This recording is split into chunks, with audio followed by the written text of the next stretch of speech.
فلا أقسم بمواقع النجوم وإنه لقسم لو تعلمون عظيم إنه لقرآن كريم في كتاب مكنون لا يمسه إلا المطهرون تنزيل من رب العالمين.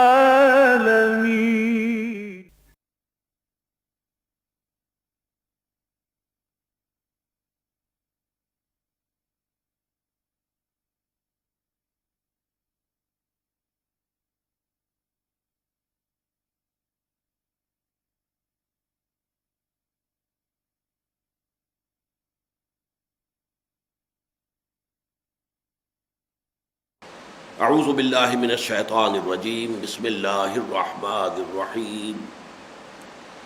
لقد سمع اللہ قول الذین قالوا ان اللہ فقیر ونحن اغنیاء سنكتب ما قالوا وقتلهم الانبیاء بغیر حق ونقول ذوقوا عذاب الحریق ذلك بما قدمت ایدیکم وان اللہ لیس بظلام للعبید الذين قالوا ان الله عهد الينا الا نؤمن لرسول حتى ياتينا بقربان تاكله النار قل قد جاءكم رسل من قبلي بالبينات وبالذي قلتم فلم قتلتموهم ان كنتم صادقين فان كذبوك فقد كذب رسل من قبلك جاءوا بالبينات والزبر والكتاب المنير کل نفس ذائقۃ الموت وانما توفون اجورکم یوم القیامہ فمن زحزح عن النار وادخل الجنۃ فقد فاز وما الحیاۃ الدنیا الا متاع الغرور لتبلغن فی اموالکم وانفسکم ولتسمعن من الذین اوتوا الکتاب من قبلکم ومن الذین اشرکوا اذى کثیرا وَإِن تَصْبِرُوا وَتَتَّقُوا فَإِنَّ ذَلِكَ مِنْ عَزْمِ الْأُمُورِ وَإِذْ أَخَذَ اللَّهُ مِيثَاقَ الَّذِينَ أُوتُوا الْكِتَابَ لَتُبَيِّنُنَّهُ لِلنَّاسِ وَلَا تَكْتُمُونَهُ فَنَبَذُوهُ وَرَاءَ ظُهُورِهِمْ وَاشْتَرَوْا بِهِ ثَمَنًا قَلِيلًا فَبِئْسَ مَا يَشْتَرُونَ لَا تَحْسَبَنَّ الَّذِينَ يَفْرَحُونَ بِمَا أَتَوْا وَيُحِبُّونَ أَن يُحْمَدُوا بِمَا لَمْ يَفْعَلُوا فلا تحسبنهم بمفازة من العذاب ولهم عذاب أليم ولله ملك السماوات والأرض والله على كل شيء قدير صدق الله العظيم رب اشرح لي صدري ويسر لي أمري واحلل عقدة من لساني يفقهوا قولي اللهم ربنا ألهمنا رشدنا وأعذنا من شرور أنفسنا اللهم ارنا الحق حقا وارزقنا اتباعه وارنا الباطل باطلا وارزقنا اجتنابه اللهم ارحمنا بالقرآن العظيم واجعله لنا اماما ونورا وهدى ورحمة اللهم ذكرنا منه ما نسينا وعلمنا منه ما جهلنا وارزقنا تلاوته آناء الليل وآناء النهار واجعله لنا حجة يا رب العالمين آمين۔ اب ہم سورہ آل عمران کے اختتام کو پہنچ گئے ہیں۔ آخری دو رکوع جو ہیں یہ خاتمہ سورت کے رکوع ہیں۔ اس موقع پر مناسب ہے کہ سورہ مبارکہ میں جو ترتیب ہے مضامین کی اور جو تقسیم ہے اس کے مختلف حصوں میں، اس کو دوبارہ ذہن میں تازہ کر لیں۔ یہ سورہ مبارکہ جو 20 رکوعوں پر مشتمل ہے، 200 آیات،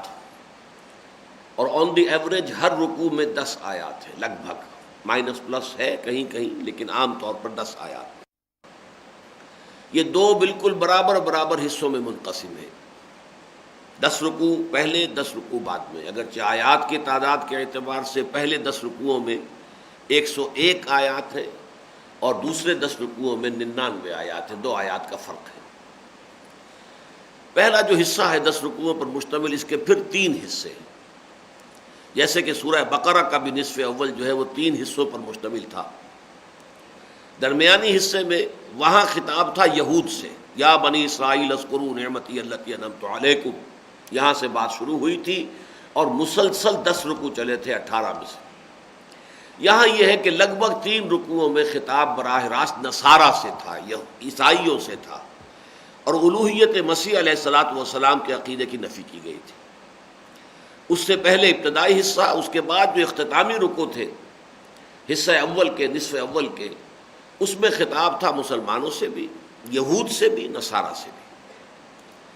البتہ جو نصف ثانی ہے، جو کہ 11ویں رکوع سے لے کر 20ویں رکوع تک پھیلا ہوا ہے، یہ تقریباً پورا کا پورا سوائے چند شاذ آیات کے پورا کا پورا مسلمانوں سے خطاب پر مشتمل ہے، جیسے کہ سورہ بقرہ کا نصف ثانی بھی امت مسلمہ سے خطاب پر مشتمل ہے۔ لیکن یہاں پر ہمیں سورہ بقرہ سے ذرا مختلف انداز میں ورٹیکل ڈویژن ملتی ہے،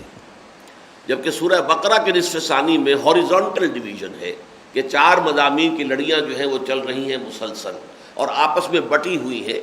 جیسے کہ ایک رسی کی اگر آپ کو معلوم ہے کہ 4 لڑیاں ہیں، ایک سرخ ہے، ایک نیلی ہے، ایک پیلی ہے، ایک ہری ہے، اگر انہیں بٹ دیا جائے تو وہ کٹوا نظر آئیں گی، سرخ ہے، پیلی ہے، نیلی ہے، ہری ہے، پھر سرخ ہے، پیلی ہے، نیلی ہے، ہری ہے، تو مضامین بظاہر وہاں کٹوا ہے، لیکن 4 لڑیاں وہاں نمایاں ہیں۔ 2 لڑیاں احکام شریعت، احکام شریعت کی 2 لڑیاں، عبادات نمبر 1، معاملات نمبر 2۔ 2 لڑیاں جہاد فی سبیل اللہ، اس کی 2 لڑیاں انفاق فی سبیل اللہ اور قتال فی سبیل اللہ۔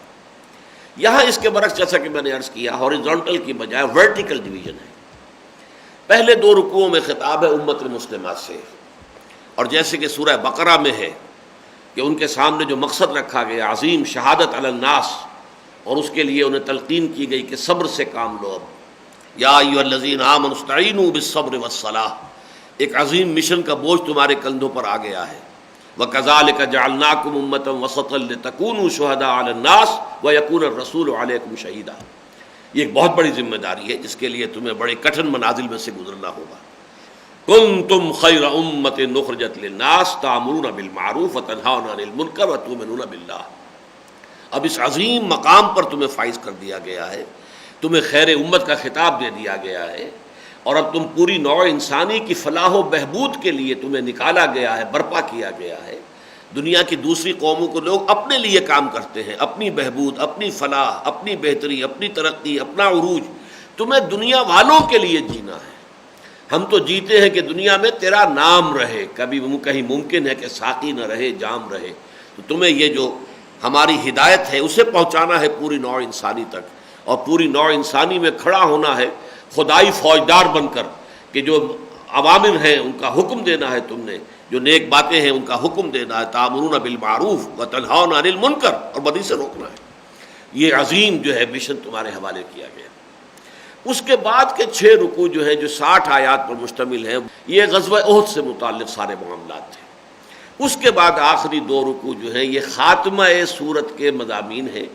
اور ان میں بھی آپ دیکھیں گے وہ تو اگلے اتوار کو جو درس ہوگا کہ جیسے سورہ بقرہ کا اختتام ہوا عظیم آیت پر،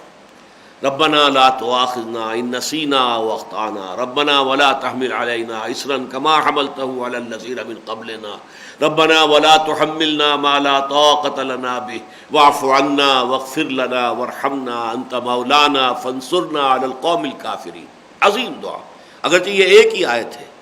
لیکن اس کی جگہ آپ سورہ آل عمران کے آخری رکوع میں دیکھیں گے اس میں 3-4 آیات پر پھیلی ہوئی دعا ہے۔ ربنا انک من تدخل النار فقد اخزیتہ وما للظالمین من انصار ربنا اننا سمعنا منادیا ینادی للایمان ان آمنوا بربکم فآمنا ربنا فاغفر لنا ذنوبنا وکفر عنا سیئاتنا وتوفنا مع الابرار ربنا وآتنا ما وعدتنا على رسلك ولا تخزنا یوم القیامہ انک لا تخلف المیعاد۔ یہ 3.5 آیات پر پھیلی ہوئی دعا ہے قرآن مجید میں، اور یہ دونوں مقامات جو ہیں سورہ بقرہ کی تو خیر وہ آخری آیت ہے، اور آل عمران میں یہ آخری آیت نہیں ہے، آخری آیات بھی نہیں ہے، لیکن آخری رکوع کا مین حصہ یہی ہے۔ لیکن یہ جو 19واں رکوع آج ہم پڑھ رہے ہیں یہ ذرا مشکلات القرآن میں سے ہے بعض اعتبارات سے، اس لیے کہ اس میں اس 9 آیات میں خطاب منافقین سے بھی ہے، خطاب یہود سے بھی ہے، خطاب ذاتی طور پر حضور سے بھی ہے، اور خطاب امت مسلمہ سے بھی ہے۔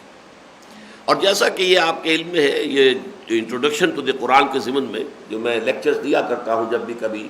نئے سرے سے درس شروع ہو رہا ہو، کہ قرآن مجید میں بھی جیسے کہ خطبہ ہوتا ہے، اوریشن، اوریٹری، اس میں جو ہے خطاب کا رخ بدلتا ہے۔ اگر یہاں مجمع ہے، فرض کیجئے 50,000 آدمی جمع ہیں اور ایک خطیب جو ہے شعلہ بیان کھڑا ہوا تقریر کر رہا ہے، تو کبھی تو وہ براہ راست جو کہ سامنے موجود ہوتے ہیں ان سے خطاب کرتا ہے، کبھی وہ فرض کر لیتا ہے کہ شاید حاکم وقت موجود ہے یہاں، پرویز مشرف سے خطاب شروع کر دیتا ہے، یا جب کبھی ایوب خان ہوتے تھے یا کوئی اور ہے۔ تو اس طریقے سے خطبے کے اندر تحویل خطاب جو ہے یہ اس کے خصائص میں سے ہے، اور اس میں یہ کہ کوئی وارننگ نہیں ہوتی لفظی طور پر۔ تحریر میں عام طور پر جو تصنیف کا اور تالیف کا جو انداز ہوتا ہے اس میں یہ ہے کہ ایک مصنف اب میں کچھ باتیں اہل کتاب سے کرنا چاہتا ہوں، اس کے بعد یہ اب میں چاہتا ہوں کہ کچھ باتیں جو ہیں میں اہل ایمان سے بھی کروں۔ تو تحریر میں عام طور پر ایسا ہوتا ہے کہ جہاں کہیں بھی مضمون کا رخ بدلنا ہو تو لفظاً اس کی تنبیہ ہوتی ہے کہ اب جو ہے ہمارے خطاب کا رخ جو ہے فلاں طبقہ ہے، اس وقت ہمارے خطاب کا رخ فلاں طبقہ ہے۔ خطبے میں یہ نہیں ہوتا، اور جیسا کہ قرآن مجید کے اسلوب کے بارے میں نے بارہا عرض کیا کہ یہ خطبات پر مشتمل ہے، یہ مجموعہ خطبات الہیہ ہے، اللہ تعالیٰ کے یہ سرمنز ہیں جو وقتاً فوقتاً حضور پر نازل ہوتے رہے ہیں، یہ اوریشنز ہیں، ڈیوائن اوریشنز جو نازل ہوئی ہیں اور ان کو جمع کر دیا گیا ہے۔ تو ان میں جو ایک تصنیفی ترتیب ہوتی ہے وہ نہیں ہوتی، عام تحریر کے اندر جو انداز ہوتا ہے وہ نہیں ملتا، بلکہ یہ آپ کو خود سمجھنا پڑتا ہے کہ اس آیت کا خطاب کدھر ہے، اس بات کا روئے سخن کس کی جانب ہے۔ اور اس رکوع میں خاص طور پر ہم یہ دیکھیں گے کہ جیسے اس کی مثال بھی بڑی خوبصورت میرے ذہن میں آئی، میں غور کرتا رہا ہوں چونکہ تحت شعور میں رہتا ہے کہ اب آئندہ یہ آیات جو ہیں وہ زیر درس آنی ہیں، تو خود بخود جو ہے ذہن کام کرتا رہتا ہے۔ تو میرا ذہن منتقل ہوا کہ بالکل جو معاملہ سورہ بقرہ کے دوسرے رکوع میں ہے، یعنی شروع سے دوسرا، وہی معاملہ یہ سورہ آل عمران کے آخری سے پہلے رکوع میں ہے، لاسٹ بٹ ون، یہ بھی دوسرا ہے لیکن یہ آخر سے دوسرا ہے۔ آخری رکوع تو 20واں ہوگا، تو آخر سے دوسرا جو ہے یہ 19واں رکوع ہے۔ وہاں پر بھی صورت یہ ہے کہ خطاب جو کیا گیا ہے وَمِنَ النَّاسِ مَن يَقُولُ آمَنَّا بِاللَّهِ وَبَالْيَوْمِ الْآخِرِ وَمَا هُم بِمُؤْمِنِينَ، یہ پورا رکوع جو ہے اس میں بغیر نام لیے یہودیوں سے بھی خطاب ہے اور منافقین سے بھی ہے۔ اب یہ پڑھنے والے کا کام ہے کہ سمجھے، بلکہ وہاں تو کمال یہ ہے فصاحت اور بلاغت کا کہ جیسے ایسا ہوتا ہے کہ میں نے کئی دفعہ یہ واقعہ سنایا بھی ہے کہ دہلی میں جو نئی دہلی کا جو بڑی مارکیٹ تھی گول، اس میں ایک جوتے کی دکان پر بہت بڑا جوتا بنا کے لٹکایا ہوا تھا سامنے، اور نیچے لکھا تھا free to home it fits, یہ جوتا جس کے پاؤں میں ٹھیک آ جائے وہ لے جائے مفت۔ اب یہ بھی انداز ہوتا ہے۔ تو اسی طریقے سے سورہ بقرہ کے دوسرے رکوع میں ایک کردار کی نقش نگاری کر دی گئی ہے، یہ کردار ہے free to home it fits. اب دیکھ لو کہ یہ کردار کس پر منطبق ہو رہا ہے، اور وہ کردار اس وقت دونوں پر منطبق ہو رہا تھا، یہودیوں پر بھی اور منافقین پر بھی۔ بالکل یہی معاملہ یہاں ہے کہ اس جو رکوع کے اندر جو اصل گفتگو کا رخ ہے وہ منافقین اور یہود کی طرف ہے۔ ان دونوں کو جمع کرنے کا ایک خاص سبب بھی ہے۔ یہ ریلیشن شپ جو ہے یہودیوں اور منافقین کے درمیان، اس کو اچھی طرح سمجھ لینا چاہیے کہ نفاق کا جو پودا ہے یا نفاق کی جو جھاڑیاں ہیں، جھاڑ جھکاڑ ہے، وہ یہودیوں ہی کے تناور درختوں کے نیچے پروان چڑھی ہیں۔ جیسے کہ آپ کو معلوم ہے کوئی جنگل ہے تو بڑے بڑے درخت بھی ہیں، تناور درخت ہیں، اونچے ہیں، ان کے نیچے جو ہے وہ جھاڑ جھکاڑ بھی ہے، جھاڑیاں بھی ہیں۔ تو در حقیقت یہود جو موجود تھے مدینے کے اندر، اور ان کے 3 قبیلے تھے، 2 تھے یہ عرب قبیلے اوس اور خزرج، لیکن اوس اور خزرج کے پاس نہ کوئی کتاب تھی، نہ کوئی شریعت تھی، نہ کوئی قانون، نہ کوئی ضابطہ، نہ عالم، نہ کوئی فقیہ، نہ کوئی جج، نہ کوئی کچھ بھی نہیں۔ یہودی اس اعتبار سے کلچر اور تہذیب اور تمدن کے بہت اعلیٰ مقام پر تھے، صاحب کتاب، ان کی شریعت، ان کے پھر فقہاء، علماء، ربانیین، اور اس کے مطابق وہ فیصلے کرتے تھے، معاملات چکاتے تھے، ان کی مذہبی عدالتیں تھیں۔ تو ایک رعب تھا عام اہل عرب پر ان کے کلچر کا، ان کی تہذیب کا، جبکہ ان پر رعب تھا عربوں کی شجاعت کا۔ ظاہر بات ہے شجاعت میں عرب جو ہے وہ زیادہ تھے، ان کے درمیان جب بھی کھاڑا کھڑکتا تھا تو ظاہر بات ہے کہ وہ یہودیوں کو مار پڑتی تھی، اور اس وقت پھر وہ کہا کرتے تھے کہ ابھی تو تم ہمیں دبا لیتے ہو اے اوس اور خزرج کے لوگوں، تم ہمیں مار دے دیتے ہو، لیکن اب آخری نبی کے ظہور کا وقت جو ہے قریب ہے، جب ہم اس کے ساتھ ہو کر تم سے جنگ کریں گے تو تم ہمیں شکست نہیں دے سکو گے۔ ان کا یہی قول ذریعہ بن گیا مدینے کے اوس اور خزرج کے لوگوں کے ایمان لانے کا، اس لیے کہ پہلی ملاقات جو حضور سے ہوئی تھی یہ سن 10 ہی میں ہوئی ہے، طائف سے واپسی کے فوراً بعد جو حج کا موسم آیا، اس موسم ہی میں حضور کو ایک جگہ گھاٹی میں بیٹھے ہوئے 6 افراد ملے خزرج کے۔ حج کا موقع تھا، مختلف لوگ ڈیرے لگا کے بیٹھتے تھے، کسی نے وہاں ڈیرا لگا لیا، کسی نے وہاں ڈیرا لگا لیا، تو یہ 6 افراد تھے خزرج کے۔ حضور نے جا کے اپنی دعوت پیش کی کہ میں اللہ کا نبی ہوں اور میں پیغام لے کر آیا ہوں۔ تو روایات میں آتا ہے کہ انہوں نے ایک دوسرے کو کننکھیوں سے دیکھا، معلوم ہوتا ہے یعنی آنکھوں میں جو پیغام ان کا جو ایکسچینج ہوا، معلوم ہوتا ہے یہ وہ نبی ہے جس کا نام لے کر یہود ہمیں دھمکاتے رہتے ہیں کہ اس نبی کے ظہور کا وقت آ گیا ہے، ہم اس کے ساتھ ہو کر جنگ کریں گے تو ہمیں شکست نہیں دے سکو گے، لہذا اس سے پہلے کہ یہودی ان پر ایمان لے آئے کیوں نہ ہم ایمان لے آئے، لہذا وہ ایمان لے آئے۔ تو گویا کہ وہ قول ان کا ذریعہ بن گیا تھا۔ بہرحال میں اس وقت عرض یہ کر رہا تھا کہ جہاں تک ویسے شجاعت میں، بہادری میں، میدان کارزار میں پلڑا بھاری رہتا تھا اوس اور خزرج کا، وہاں تہذیب تمدن جو ہے اس کے اعتبار سے پلڑا بھاری تھا یہودیوں کا۔ اوس اور خزرج کے بہت سے لوگ ان کے زیر اثر تھے، ان سے مرعوب تھے، ان سے تعلقات رکھتے تھے، ان کی بیٹھکوں میں جا کر بیٹھتے تھے، اور وہ سرمایہ دار بھی تھے، لہٰذا ظاہر بات ہے کہ ان کی بیٹھکوں کے اندر جو ہمارے ہاں سندھ میں اوطاق کہلاتے ہیں اور سرحد میں حجرہ کہلاتا ہے، جتنا بڑا آدمی ہوگا اس کا اتنا بڑا حجرہ ہوگا، وہاں پہ لوگ بیٹھے ہوں گے، ان کی تواضع ہوتی رہے گی مسلسل، وہی سندھ میں اوطاق کا معاملہ ہوتا ہے۔ تو اسی طریقے سے ان کے پاس جا کر یہ بیٹھتے تھے، تو در حقیقت انہی کے زیر اثر پھر یہ اوس اور خزرج کے لوگوں میں نفاق کا پودا پروان چڑھا کہ چونکہ دونوں قبیلوں نے بحیثیت مجموعی حضور پر ایمان لانے کا گویا کہ اعلان کر دیا، کوئی فارمل اعلان تو نہیں ہوا، ڈی فیکٹو یہی ہوا ہے کہ اوس اور خزرج کے تقریباً تمام سربرآوردہ افراد جو ہیں وہ ایمان لے آئے۔ اب قبائلی زندگی میں یہی ہوتا ہے، جب جو بڑے لوگ ہیں، ایلڈرز آف دی کلینز ہیں، جنہیں کہ ہمارے سر میں مشر کہتے ہیں، بڑے لوگ، اب جب وہ لوگ ایمان لے آئے تو گویا کہ سب ایمان لے آئے۔ لیکن یہ کہ ان کے عوام کا معاملہ یہ رہتا تھا کہ اب وہ ان کو اپنے بڑوں کی بات بھی مان کر وہ ایمان تو لے آئے،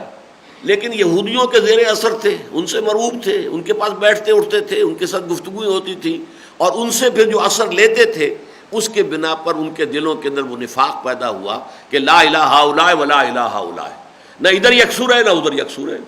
اس حوالے سے در حقیقت میں پھر وہ بات دہرا رہا ہوں کہ جیسے جنگل کے اندر اونچے اونچے درختوں کے نیچے جھاڑ جھکاڑ جو ہے پیدا ہو جایا کرتا ہے،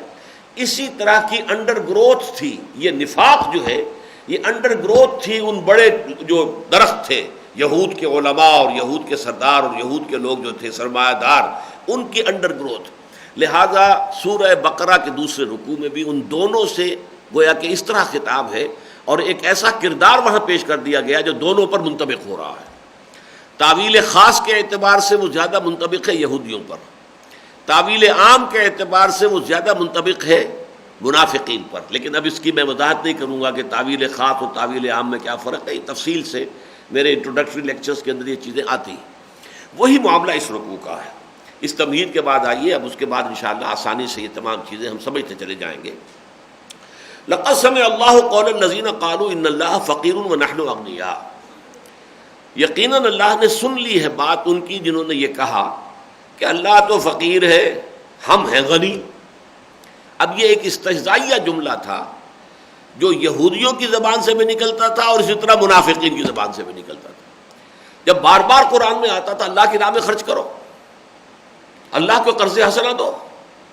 من ذا الذی یقرض اللہ قرضا حسنا، کون ہے وہ جو اللہ کو قرض حسنہ دے؟ کیا معنی ہوئے؟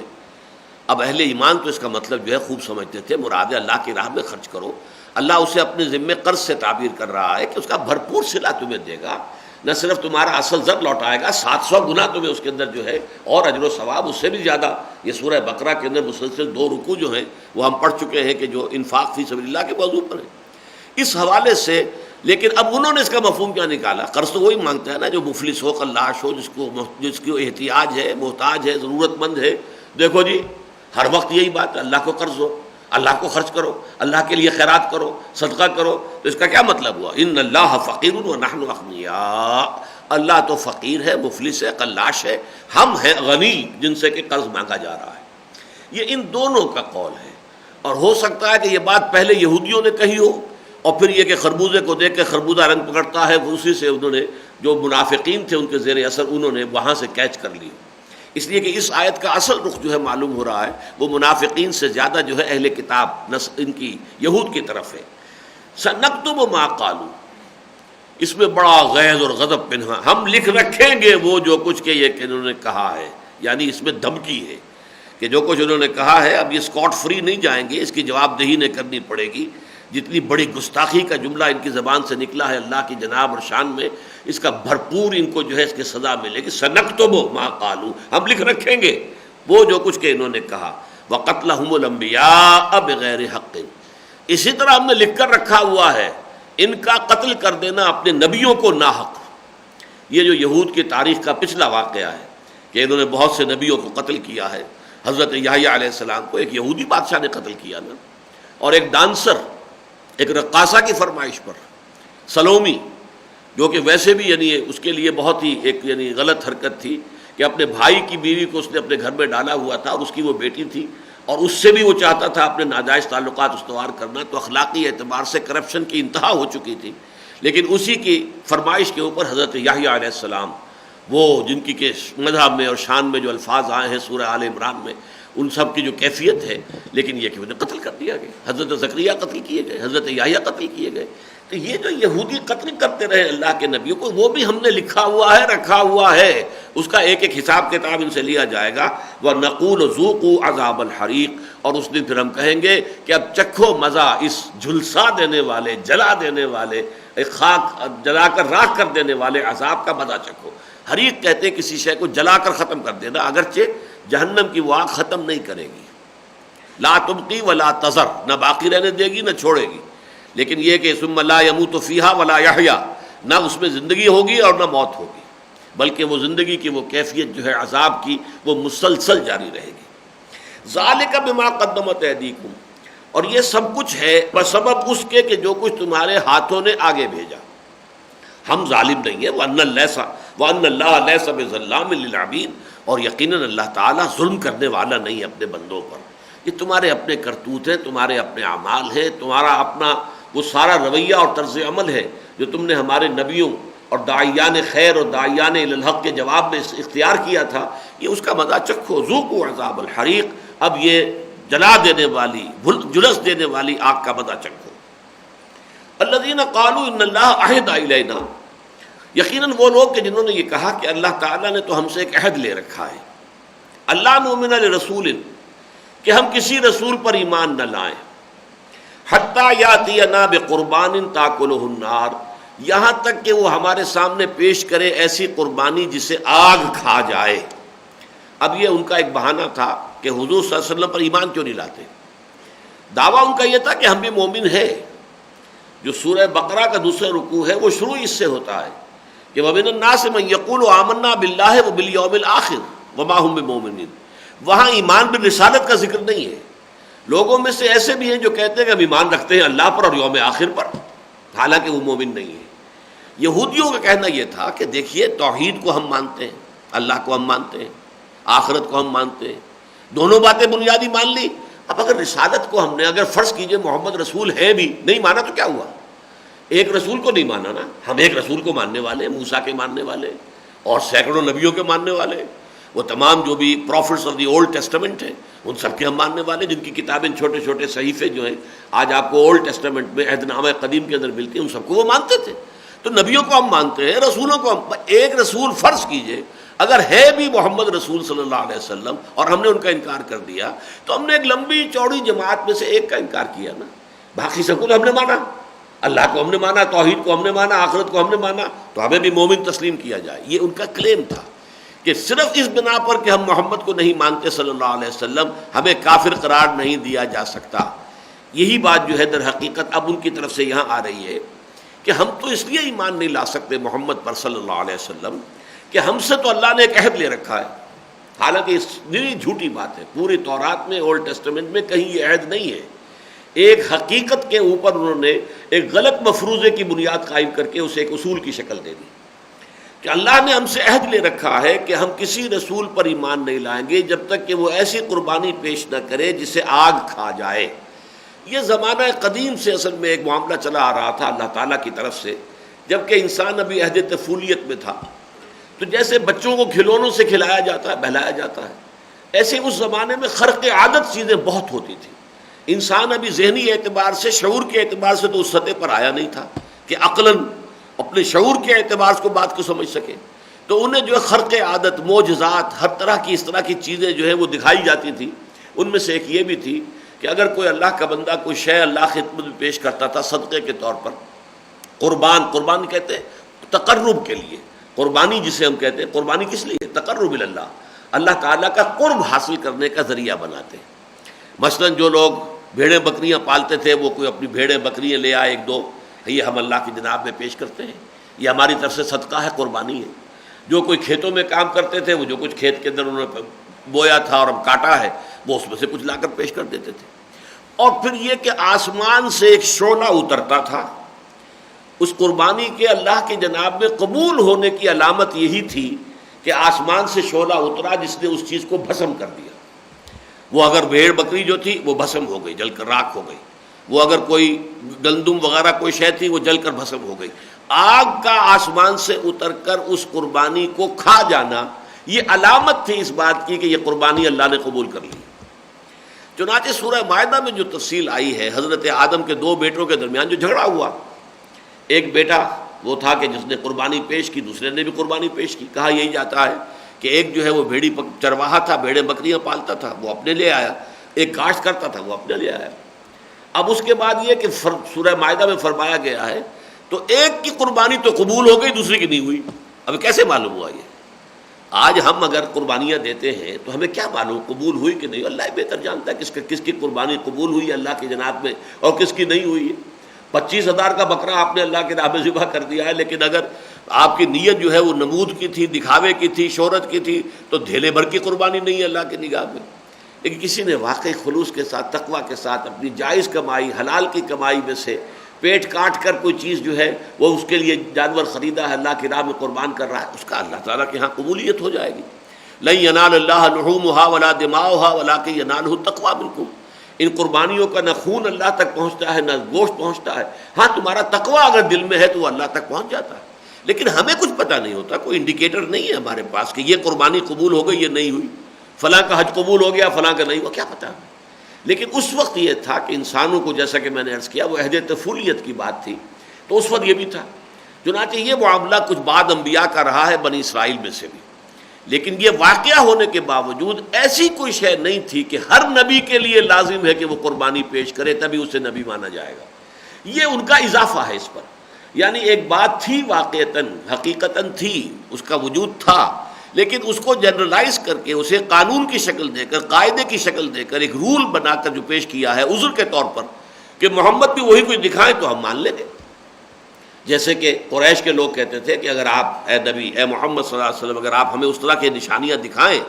آپ کے لیے جو ہے مکے کے اندر فوری طور پر جو ہے باغ تیار ہو جائے، کھجوریں بھی ہوں اس میں اور انگوروں کی بیلیں بھی ہوں، سب کچھ ہو، یا یہ کہ آپ یہاں کوئی چشمہ برآمد کر کے ہمیں دکھا دیجئے، فوری طور پر چشمہ برآمد ہو جائے آپ کے حکم سے، یا یہ کہ آپ ذرا آسمان سے پر چڑھ کر اور پھر ہم دیکھیں کہ اتر رہے ہیں آپ اور کتاب آپ کے ہاتھ میں کتاب لے کر آپ آئے. یہ سورہ بنی اسرائیل میں سارے ان کے مطالبات درج ہیں. تو جس طریقے سے وہ کہتے تھے کہ اگر یہ دکھائیں گے تو ہم مان لیں گے، ایسے ہی یہود نے کہا الذین قالوا ان اللہ عہد الینا، یہ ہے جھوٹ اس میں کہ اللہ تعالیٰ نے ہم سے عہد لیا. آج بھی وہ تورات میں، اولڈ ٹیسٹمنٹ میں کسی جگہ پر ایسی بات نہیں دکھا سکتے کہ اللہ نے یہ عہد ان سے لیا ہو اور یہ کوئی مستقل ضابطہ اور قاعدہ اور قانون جو ہے وہ شریعت کا بیان ہوا ہو. اللہ نؤمن لرسول حتی یاتینا بقربان، کہ ہم کسی رسول پر ایمان نہیں لائیں گے جب تک کہ وہ ایسی قربانی نہ دکھائے، پیش کرے تاکلہ النار، جسے آگ بھسم کر دے، کھا جائے. قل، اے نبی کہہ دیجئے، قد جاءکم رسل من قبلی، تمہارے پاس آتے رہے رسول مجھ سے پہلے بھی، بالبینات، واضح نشانیاں لے کر، واضح معجزات لے کر، وبالذی قلتم، اور وہ چیزیں بھی بعد ان میں سے لائے جو تم کہہ رہے ہو، تمہارے اس تقاضے کو بھی بعدوں نے پورا کیا. فلما قتلتموہم ان کنتم صادقین، تو تم نے ان کو قتل کیوں کیا اگر تم سچے ہو؟ اصل میں تو خباثت تمہارے اندر جو ہے وہ سرایت کر گئی ہے، تمہارے اندر جو ہے وہ در حقیقت یہ تو اوپر کی باتیں ہیں. ذالک قولہم بافواہہم، یہ تو ان کے منہ کی باتیں ہیں، جو منہ کا جھاگ ہے، پھاگ ہے جو کھیل رہے ہیں. دلوں کے اندر خبث ہے، دلوں کے اندر بے ایمانی ہے، دلوں کے اندر خباثت بھری ہوئی ہے. تو ان سب نے، جبکہ انہوں نے اس قسم کے معجزے بھی دکھا دیے تھے، پھر بھی تم نے انہیں قتل کیا. فَإِن كَذَّبُوكَ، اب دیکھیے رخ بدل گیا حضور کی طرف. تو اے نبی اگر یہ آپ کو جھٹلا رہے ہیں، فَقَدْ كُذِّبَ رُسُلٌ مِّن قَبْلِكَ، اب اس میں حضور کے لیے دلجوئی کا انداز ہے. تو آپ سے پہلے بہت سے رسولوں کی تکذیب کی گئی، یہ کوئی نئی بات نہیں ہو رہی ہے کہ آج آپ کو جھٹلایا جا رہا ہے. بہت سے رسول ہمارے انہیں جھٹلایا گیا. اب آپ اندازہ کریں، جیسا کہ سورہ عنکبوت کے اندر پھر واضح کیا گیا، کیونکہ وہ سن 6 نبوی میں نازل ہوئی سورت، جبکہ پرسیکیوشن جو ہے، فزیکل پرسیکیوشن اور ٹارچر جو ہے اہل ایمان کا، وہ اپنے عروج کو پہنچ چکا تھا، نقطۂ عروج کو، کلائمیکس. اس وقت یہ کہا گیا کہ دیکھو تم سے پہلے حضرت نوح علیہ السلام 950 برس تک دعوت دیتے رہے اور معدود چند لوگوں کے علاوہ کوئی ایمان نہیں لایا. تو اس میں گھبرانے کی بات نہیں ہے. ہمارے تو انبیاء کا معاملہ یہ رہا، انہوں نے صبر کیا، انہوں نے استقامت کا ثبوت دیا. فاصبر کما صبر اولو العزم من الرسل، تو اے نبی صبر کیجئے جیسے کہ ہمارے اولو العزم پیغمبر صبر کرتے رہے ہیں. یہاں تو ایک سے ایک نے بڑھ کر جو ہے صبر کی جو ہے داستانیں رقم کی ہیں. تو فقط کذب رسل من قبلک، آپ سے پہلے بھی بہت سے رسولوں کی تکذیب کی گئی. جاؤ بالبینات والزبر والکتاب المنیر، وہ بھی لے کر آئے تھے. 3 الفاظ یہاں آئے ہیں، بالبینات، واضح چیزیں. بین کہتے ہیں ایک ایسی شے کو جو از خود واضح ہو. ایک شے وہ ہے کہ جس کے ثبوت کے لیے دلیل کی ضرورت ہو، استشہاد کی ضرورت ہو. ایک وہ ہے جو از خود ظاہر ہو، اس کو کسی بھی خارجی دلیل، کسی خارجی استشہاد کی ضرورت نہیں. جیسے کہ ہمارے ہاں ہے کہاوت، بلکہ یہ مصرع ہے، آفتاب آمد دلیل آفتاب. جب سورج طلوع ہو جائے تو اپنے وجود پر وہ خود بہت بڑی دلیل ہے، اسے کسی اور اضافی دلیل کی حاجت نہیں ہے. بلکہ اگر آپ جو ہے فرض کیجئے سورج طلوع ہے اور کوئی شخص انکار کر رہا ہے سورج تو نہیں طلوع ہوا ابھی،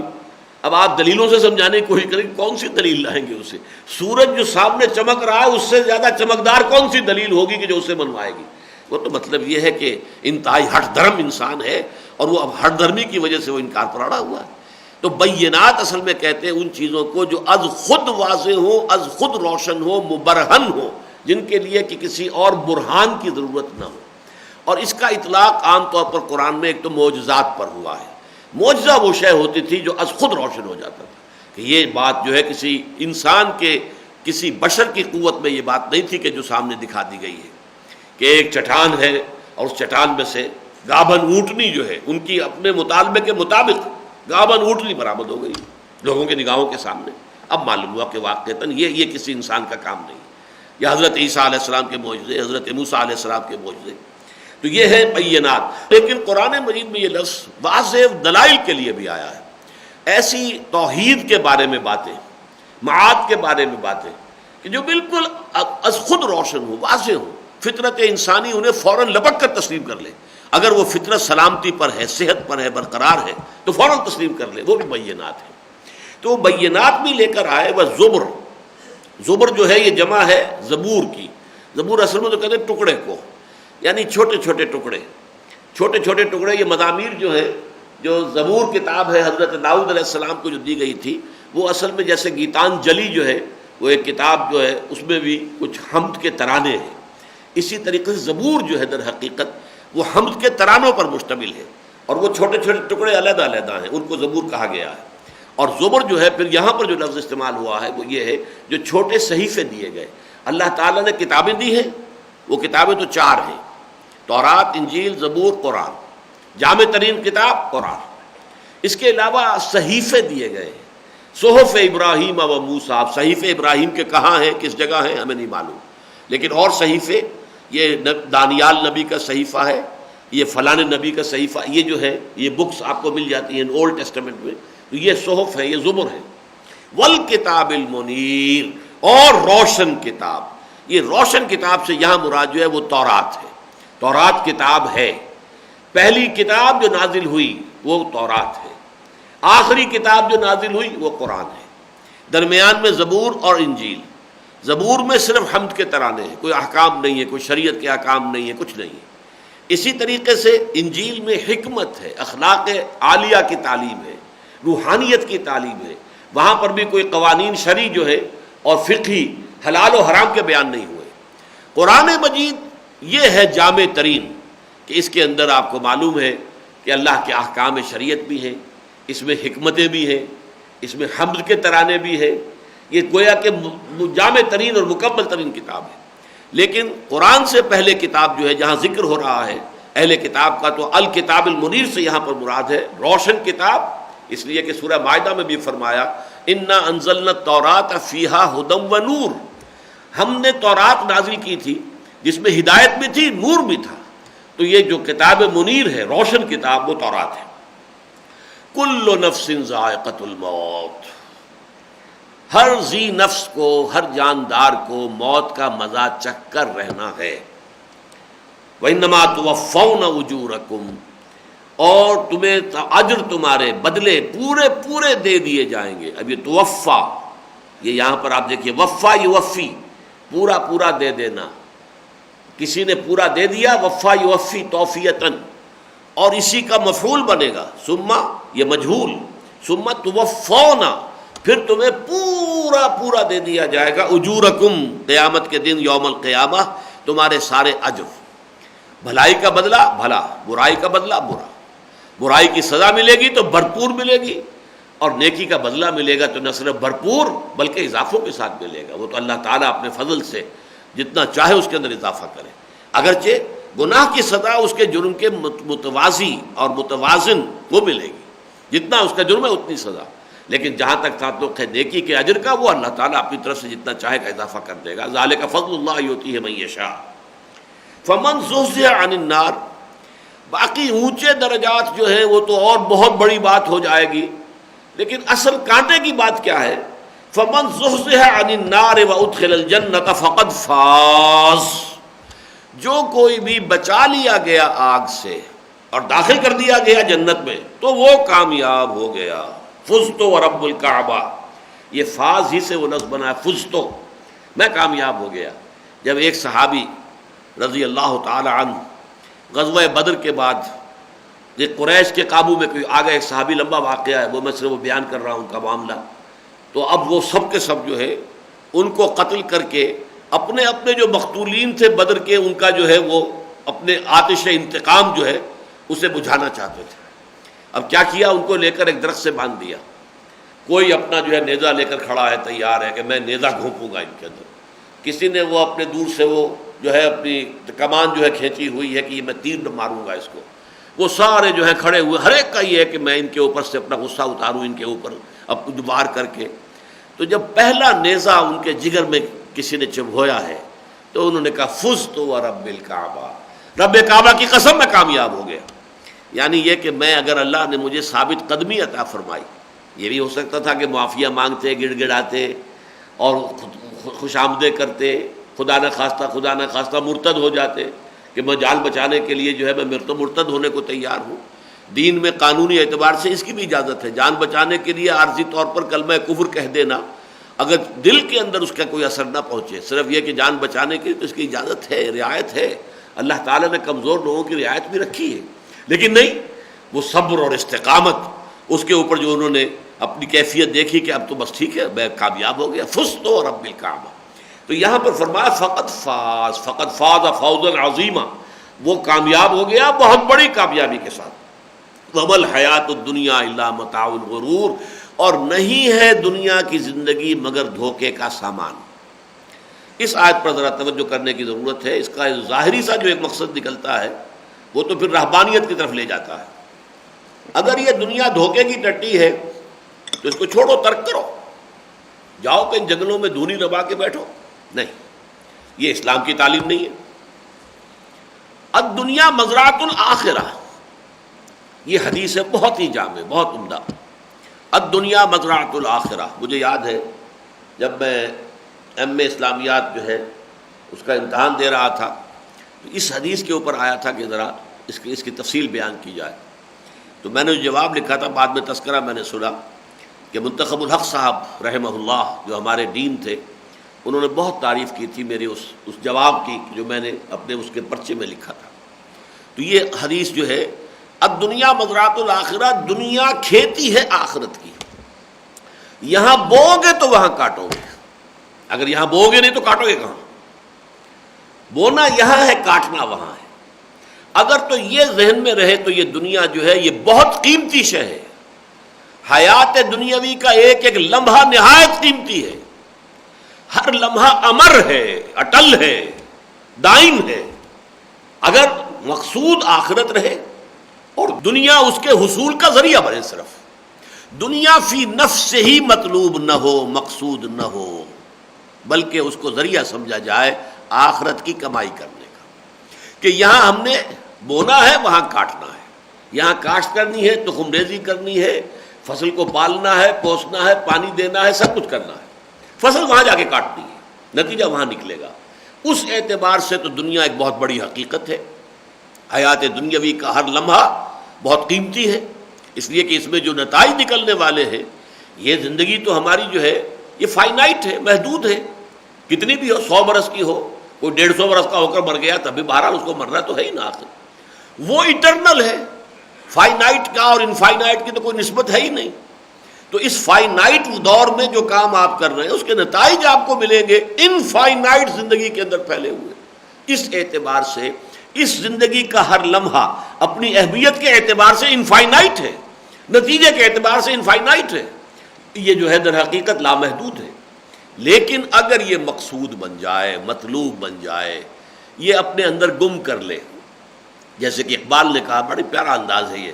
کافر کی یہ پہچان کہ آفاق میں گم ہے، اور مومن کی یہ پہچان کہ گم اس میں ہے آفاق، اور جو کہا گیا ہے کہ بازار سے گزرا ہوں خریدار نہیں ہوں، جیسے حضور نے فرمایا مالی ولی دنیا، مجھے اس دنیا سے کیا سروکار، انما مثلی، میری مثال تو ایسے ہے کراکب استدل تحت شجرۃ ثم راح فترکھا، ایک مسافر ہے، گھوڑے پر یا اونٹ پر سوار سفر کر رہا تھا، تھوڑی دیر کے لیے وہ اترتا ہے کسی درخت کے سائے میں، سستانے کے لیے تھوڑی دیر بیٹھتا ہے، پھر وہ اپنی سواری پر سوار ہوتا ہے، راستہ لیتا ہے، اسے اس درخت سے اس سے زیادہ دلچسپی نہیں ہے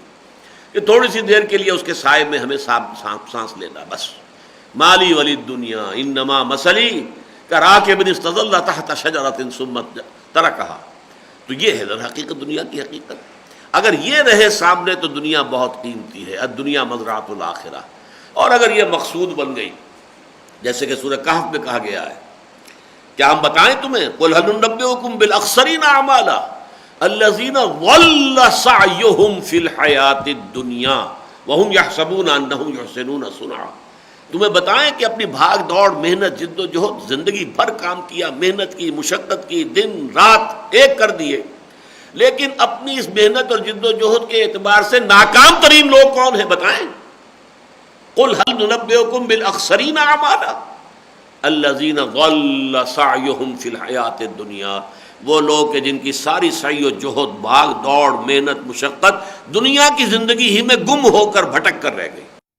ان کا مقصود و مطلوب دنیا تھی، لہذا اب ان کی وہ ساری محنت، اس میں آخرت میں انہیں کچھ ملنے والا نہیں،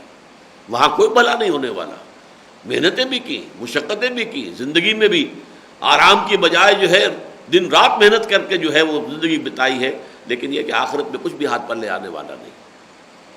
قل هل ننبئکم بالاخسرین اعمالا الذین ضل سعیہم فی الحیاۃ الدنیا وہم یحسبون انہم یحسنون صنعا، وہ لوگ کہ جن کی پوری سعی و جہد دنیا کی زندگی میں بھٹک کر رہ گئی اور وہ یہی سمجھتے رہے کہ ہم بہت کامیاب ہو رہے ہیں، بہت اچھا کام کر رہے ہیں، میرا کاروبار بہت وسیع ہو گیا ہے، میں پروفیشن میں بہت شائن کر رہا ہوں، میری حیثیت، کوئی ڈاکٹر ہے کہتا میں تو بہت ہی مشہور ڈاکٹر ہوں،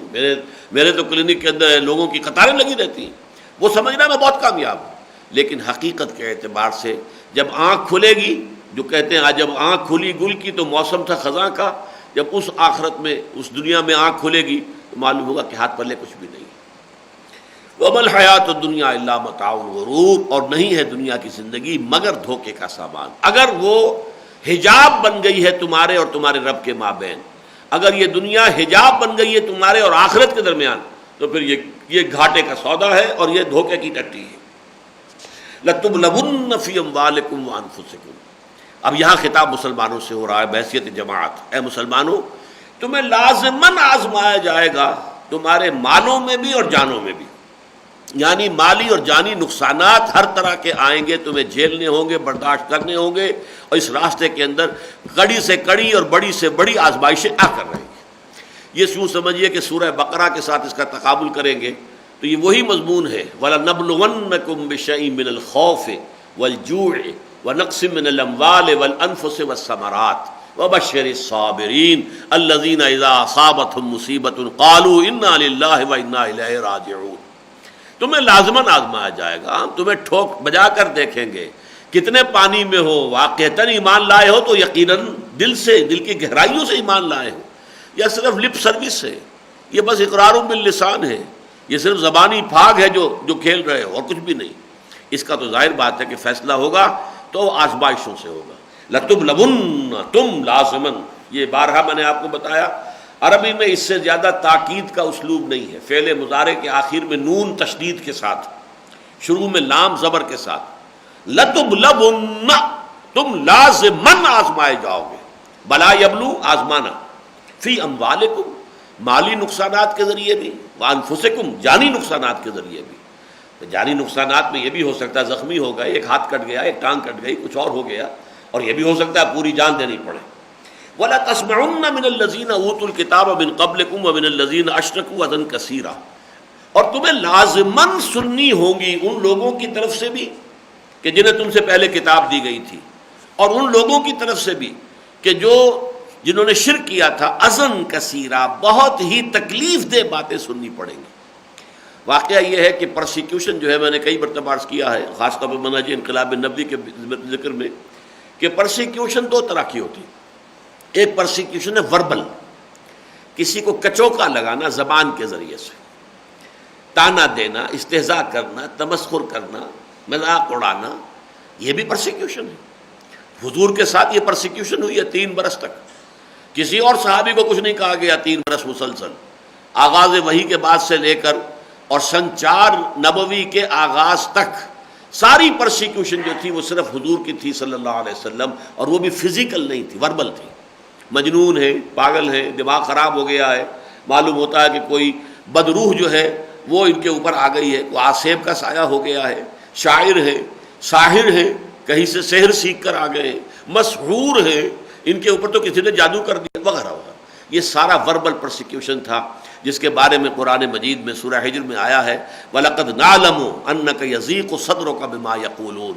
اے نبی، ہمیں خوب معلوم ہے کہ جو کچھ یہ لوگ کہتے ہیں اس سے آپ کا سینہ بھنجتا ہے، تکلیف ہوتی ہے، آپ کو کوفت ہوتی ہے۔ یہی لوگ ہیں جو مجھے الصادق الامین، میں ان کی آنکھوں کا تارا تھا، جدھر میں جاتا تھا یہ اپنے نگاہیں میرے قدموں میں بچھاتے تھے۔ آج یہ لوگ پاگل کہہ رہے ہیں، مجھے مجنون کہہ رہے ہیں، شاعر کہہ رہے ہیں، ساحر کہہ رہے ہیں، مسحور کہہ رہے ہیں، کذاب کہہ رہے ہیں، معاذ اللہ، کذاب، ساحر کذاب، یہ الفاظ تک کہیں۔ تو یہ ہے فزیکل، یہ جو ہے وربل پرسیکیوشن۔ تو یہ پرسیکیوشن جو مسلمانوں کو کی گئی، مذاق ان کے اڑائے گئے،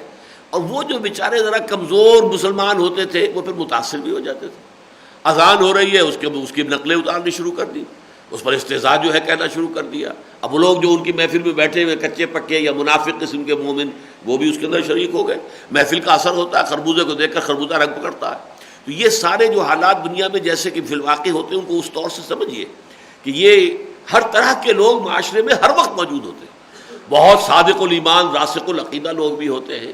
پھر کچے پکے بھی لوگ ہوتے ہیں جو ویسے جھوٹے نہیں ہوتے، دھوکے باز نہیں ہوتے، لیکن ابھی وہ رسوخ حاصل نہیں ہے، ابھی وہ جو ہے گہرائی ایمان کی جو ہے وہ نصیب نہیں ہے۔ اسی طریقے سے وہ بھی ہوتے ہیں کہ جن کے ایمان سے کی جڑیں اکھڑ گئی ہیں، اگرچہ پوری طور پہ نہ اکھڑی ہو لیکن اکھڑ چکی ہے، جڑ جو ہے جگہ چھوڑ چکی ہے۔ کچھ وہ بھی ہیں کہ جن کی جڑیں بالکل ہی اکھڑ گئی اور جو ہے ایمان کی جگہ نفاق نے ڈیرے ڈال لیے۔ تو مختلف شیڈز کے لوگ موجود تھے، لیکن یہاں فرمایا تمہیں لازماً یہ سب کچھ برداشت کرنا ہوگا۔ حضور سے بھی اسی لیے سورہ مزمل میں کہا گیا تھا، وَاصْبِرْ عَلَىٰ مَا يَقُولُونَ وَاهْجُرْهُمْ هَجْرًا جَمِيلًا۔ اے نبی، صبر کیجئے ان تمام باتوں پر جو یہ کہہ رہے ہیں آپ کے بارے میں، اور ان سے لا تعلقی اختیار کر لیجئے، لیکن خوبصورتی کے ساتھ۔ لا تعلقی ایک ہوتی ہے لٹھ مار کر علیحدہ ہونا، اور لا تعلق ایک ہوتی ہے اچھا بھائی پھر آپ کی سمجھ میں میری بات نہیں آ رہی ہے، میں شاید نہیں اپنی بات سمجھا پا رہا، پھر کبھی انشاءاللہ ملاقات کریں گے، پھر بات کریں گے، اب اس وقت جو ہے کوئی فائدہ نہیں مزید جو ہے ہم اپنا وقت لگائیں اس پر، اس لیے کہ میری بات آپ کی سمجھ میں نہیں آ رہی ہے یا میرا قصور ہے، میں سمجھا نہیں پا رہا ہوں آپ تو خوبصورتی کے ساتھ علیحدہ ہونا، یہ ہے وہ علیحدہ ہونا، وَاهْجُرْهُمْ هَجْرًا جَمِيلًا۔ فرمایا لَتُبْلَوُنَّ فِي أَمْوَالِكُمْ وَأَنفُسِكُمْ وَلَتَسْمَعُنَّ مِنَ الَّذِينَ أُوتُوا الْكِتَابَ مِنْ قَبْلِكُمْ وَمِنَ الَّذِينَ أَشْرَكُوا أَذًى كَثِيرًا وَإِن تَصْبِرُوا وَتَتَّقُوا، اگر تم صبر سے کام لو اور تقوی کی روش اختیار کیے رکھو، فَإِنَّ ذَلِكَ مِنْ عَزْمِ الْأُمُورِ، تو یہ بڑے ہمت کے کاموں میں سے۔ وہاں پر بھی سورہ بقرہ کی آیات میں نے آپ کو سنائی کہ فَبَشِّرِ الصَّابِرِينَ الَّذِينَ إِذَا أَصَابَتْهُمْ مُصِيبَةٌ قَالُوا إِنَّا لِلَّهِ وَإِنَّا إِلَيْهِ رَاجِعُونَ، اس طریقے سے سپردگی اپنے آپ کو حوالے کر دینا اللہ کے کہ ہم ہیں اللہ ہی کے، اللہ ہی کی طرف سے ہمیں لوٹ جانا ہے، اور جو اللہ کی طرف سے آئے کہ ہر چیز ساقی ماریخ عین الطاف است۔ وَإِذْ أَخَذَ اللَّهُ مِيثَاقَ الَّذِينَ أُوتُوا الْكِتَابَ، اور ذرا یاد کرو اب یہ قرآن کی طرف سے فرد جرم عائد کی جا رہی ہے یہود پر اور خاص طور پر اس کے علماء پر۔ وَإِذْ أَخَذَ اللَّهُ مِيثَاقَ الَّذِينَ أُوتُوا الْكِتَابَ، اور یاد کرو جب کہ اللہ نے میثاق لیا تھا، عہد لیا تھا ان لوگوں سے جنہیں کتاب دی گئی۔ کیا میثاق تھا؟ لَتُبَيِّنُنَّهُ لِلنَّاسِ وَلَا تَكْتُمُونَهُ، تم لازماً اس کتاب کی تبیین کرو گے، توضیح کرو گے، وضاحت کرو گے، اسے پھیلاؤ گے، اس کی نشر و اشاعت کرو گے لوگوں کے لیے، اسے چھپاؤ گے نہیں، وَلَا تَكْتُمُونَهُ، چھپاؤ گے نہیں۔ یہ چھپانا کس لیے ہوتا ہے؟ ظاہر بات ہے علم عام ہو جائے گا تو عالم کی قدر کم ہو جائے گی، علم اپنے پاس ہی رکھو تاکہ لوگ تم سے آگے فتویٰ پوچھیں، فتویٰ ہم سے پوچھو بھائی، باقی قرآن پڑھ لو صرف ثواب حاصل کرنے کے لیے۔ یہ جو دین کا علم ہے یہ تو جنہوں نے فراغت حاصل کی ہوئی ہے، 16 سال پڑھا ہوا، جا کر فتویٰ لینا ان سے پوچھو، حکم معلوم کرنا ان سے پوچھو، باقی یہ قرآن پڑھو سمجھ کر نہیں، ترجمہ بھی نہ کرنا، قرآن پڑھو تو صرف سمجھو اس سے ثواب حاصل کرنا ہے۔ اس طرح کا معاملہ ہوتا ہے کہ جب کسی قوم کے اندر ایک مذہبی طبقہ وجود میں آ جاتا ہے، وہ طبقہ جو ہے پھر وہ اپنی طبقاتی جو ہے جو مفادات ان کی وجہ سے وہ سمجھتا ہے کہ علم کا زیادہ عام ہو جانا ان کی قدر و منزلت کو کم کر دے گا، اور یہ بات منطقی طور پر درست ہے۔ تو عہد ان سے لیا گیا تھا لَتُبَيِّنُنَّهُ لِلنَّاسِ وَلَا تَكْتُمُونَهُ، کہ تم اسے عام کرو گے، پھیلاؤ گے، اس کی وضاحت کرو گے، تبیین کرو گے، اسے روشن کرو گے لوگوں کے لیے، اور اسے چھپاؤ گے نہیں۔ فَنَبَذُوهُ وَرَاءَ ظُهُورِهِمْ، انہوں نے اس عہد کو اپنی پیٹھوں کے پیچھے پھینک دیا، وَاشْتَرَوْا بِهِ ثَمَنًا قَلِيلًا، اور اس کے عوض حقیر سی قیمت جو ہے وہ حاصل کر لی، مفادات۔ لوگ آئیں ہمارے ہاتھ چومیں، دستبوسی کریں، نذرانے پیش کریں، تب ہم فتویٰ بتائیں گے، تب ہم انہیں ان کے جو علم کا جو پوچھیں گے ہم ان کو جواب دیں گے۔ فَبِئْسَ مَا يَشْتَرُونَ، تو بہت ہی بری ہے وہ شے جو وہ لے رہے ہیں، جو قیمت وہ وصول کر رہے ہیں اس کتمان علم کی، کتمان حق کی، یہ بہت ہی بری قیمت ہے۔ لا تحسبن الذين يفرحون بما عطوا ويحبون ان يحمدوا بما لم يفعلوا، اب یہاں ایک کردار آ رہا ہے سامنے، یہ ہے در حقیقت منافقین کا کردار۔ منافقین کا ظاہر بات ہے کہ معاملہ ایسا تھا کہ وہ بالکل کفر میں تو نہیں گئے تھے ابھی، جیسے کہ ہم دیکھتے ہیں سورہ نساء کے اندر ہے ان الذین کفروا ان الذین آمنوا ثم کفروا ثم آمنوا ثم کفروا ثم ازدادوا کفرا، وہ لوگ جو ایمان لائے پھر کفر کیا، پھر ایمان لائے پھر کفر کیا، وہ مذبذبین بین ذالک تھے، جیسے پینڈولم ہوتا ہے ادھر سے ادھر جا رہا ہے، کبھی ادھر کبھی ادھر، کبھی کچھ ایمان کی طرف آ گئے، کبھی پھر جو ہے کفر کے قریب ہو گئے، کبھی پھر کہیں ذرا طبیعت کے اندر ضمیر کے اندر ایک خلش پیدا ہوئی، کوئی نیکی کا کام کیا، ایمان کے قریب آ گئے، پھر یہ ہے کہ وہ نفس غالب آ گیا، مفادات غالب آ گئے، ماحول کے اثرات غالب ہو گئے، پھر ادھر چلے گئے۔ یہ جو کیفیت رہتی تھی، تو اگر کسی وقت انہیں کوئی خیر کی توفیق ہو جاتی تھی تو اس پر خوب شادیانے بجاتے تھے، اس کا چرچا کرتے تھے، یفرحون بما عطوا، اتنا بڑا کام ہم نے کر لیا، اتنی بڑی نیکی جو ہے اس کا ہم سے صدور ہو گیا، ہم نے اتنا چندہ دے دیا، ہم نے اتنا انفاق کر دیا۔ یہ ہے الذین یفرحون، لا تحسبن الذین یفرحون بما عطوا، نہ سمجھیں وہ لوگ کہ جو بڑے اتراتے ہیں ان چیزوں پر جو انہوں نے کر لیے، کوئی نیکی کا کام، کوئی خیر، کوئی بھلائی، کوئی خیرات، کوئی صدقات اگر کر لیے تو اب اتراتے ہیں، پھولے سماتے نہیں اپنے لباس میں۔ وَيُحِبُّونَ أَن يُحْمَدُوا بِمَا لَمْ يَفْعَلُوا، اور انہی کا ایک اور نفسیاتی مرض یہ بھی ہوتا ہے، خاص طور پہ ان کے سرداروں کا، کہ ان کی مدح کی جائے ان چیزوں پر بھی جو انہوں نے کیا ہی نہیں ہے۔ یعنی کوئی خیر تھوڑا سا کرنا اگر نصیب ہو گیا، اس کی توفیق مل گئی تو اس پر تو اترا رہے ہیں، اس کے ڈنکے بجا رہے ہیں. باقی چاہتے یہ کہ لوگ زیادہ خوشامد میں آ کر، اور جیسا کہ میں نے آج عرض کیا تھا کہ اوطاق اور یہ جو حجرے ہوتے ہیں اب وہ بڑے بڑے لوگوں کے سرداروں کے ہوتے ہیں. جیسے کہ ابو جہل نے حضور کو ایک دفعہ چیلنج کیا تھا، محمد تم نے دیکھی ہے میری بیٹھک ہر وقت آباد ہوتی ہے، لوگ وہاں پہ بیٹھے ہوتے ہیں، تمہیں کوئی پوچھنے والا ہی نہیں ہے. تو یہ گویا کہ ایک معیار، ایک پیمانہ ہوتا تھا کہ کون شخص کتنا بڑا ہے، کہ اس کی جو بیٹھک ہے اور اس کی جو مجلس ہے کتنی آباد رہتی ہے، لوگ بیٹھے رہتے ہیں وہاں پہ، چائے کا دور چلتا رہتا ہے یا کچھ اور جو ہے ان کی خاطر تواضع ہوتی رہتی ہے. اس حوالے سے اب وہ ظاہر بات ہے وہاں جو لوگ بیٹھے وہ پھر خوش آمدی بھی ہوتے ہیں، وہ ان کے جو ہے زمین و آسمان کے قلابے ملائیں گے. جیسے آج کل ہمارے ہاں جو ہے پاس نامے پیش کیے جاتے ہیں، وَيُحِبُّونَ أَن يُحْمَدُوا بِمَا لَمْ يَفْعَلُوا، جو کام کیے ہی نہیں ہیں ان پر بھی حمد، ان کی خواہش یہ ہے کہ ان کی تعریف میں زمین و آسمان کے قلابے ملا دیے جائیں، ان کی مدح کی جائے، ان کی ستائش کی جائے، چاہے وہ کام انہوں نے کیے ہی نہیں.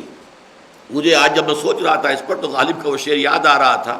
کہ ناکردہ گناہوں کی بھی حسرت کی ملے داد، یا رب یہ اگر کردہ گناہوں کی سزا ہے. اگر تو کوئی نیکی جو کی تھی انہوں نے کردہ نیکی تو اس کا تو وہ ڈھنڈورا پیٹتے ہیں خوب، اور اس کے اوپر خوب شادیانے بجاتے ہیں اور خوب اس کا ڈھنڈورا پیٹتے ہیں، اور چاہتے یہ کہ مزید بھی ان کی حمد کی جائے، ان کی تعریف کی جائے. وہ ناکردہ نیکیاں جو ہیں ان پر بھی ان کی تعریف ہو، توصیف ہو، ان کی مدح و ستائش کے اندر جو ہے زمین و آسمان کے قلابے ملا دیے جائیں. فلا تحسبن بمفازۃ من العذاب، تو ہرگز فلا تحسبنہم، تو ہرگز مت سمجھنا تم کہ وہ عذاب سے بچ نکلیں گے. وَلَهُمْ عَذَابٌ أَلِيمٌ، اور ان کے لیے دردناک عذاب ہے. وَلِلَّهِ مُلْكُ السَّمَاوَاتِ وَالْأَرْضِ، یہ آیت یہ بتا رہی ہے کہ ایک اعتبار سے یہاں اس صورت کے مضامین ختم ہو گئے. واقعہ یہ ہے کہ اگلا رکوع جو ہے وہ اپنی جگہ پر ایک مستقل حیثیت کا رکوع ہے، نہایت اہم، اور ایمانیات کے ضمن میں انتہائی اہم بحث ہے جو اگلے رکوع میں آ رہی ہے. اگلے رکوع کے بارے میں یہ روایت حضرت ام المومنین حضرت عائشہ رضی اللہ تعالی عنہ کی موجود ہے، ہمیں ملتی ہے. جس رات یہ آیات نازل ہوئی ہیں ساری رات حضور پر گریہ طاری رہا. آپ کھڑے ہو کر روتے رہے، سجدے میں روتے رہے، بیٹھ کر روتے رہے، ساری رات تقریباً گریہ کی کیفیت طاری رہی. اور پھر جب حضرت بلال نے آپ کو پھر جو ہے نماز کی اطلاع دی، اس وقت بھی آپ پر جو ہے وہ رقت اور گریہ طاری تھا. تو انہوں نے کہا بھی کہ حضور آپ کیوں، آپ کے تو اگلے پچھلے گناہ اللہ معاف کر چکا ہے. حضور نے فرمایا تو کیا میں عبدن شکورا نہ بنوں، اور فرمایا آپ میں نہ رہوں، آج مجھ پر یہ آیات نازل ہوئی ہیں اللہ کی، ان فی خلق السماوات والارض واختلاف اللیل والنہار لآیات لأولی الالباب وللہ ملک السماوات والارض. اللہ ہی کے لیے ہے ملکیت اور بادشاہی ہر اس چیز کی جو آسمان میں ہے اور زمین میں ہے. واللہ علی کل شیء قدیر، اور یقیناً اللہ ہر چیز پر قادر ہے. بارک اللہ لی ولکم فی القرآن العظیم ونفعنی وإیاکم بالآیات والذکر الحکیم.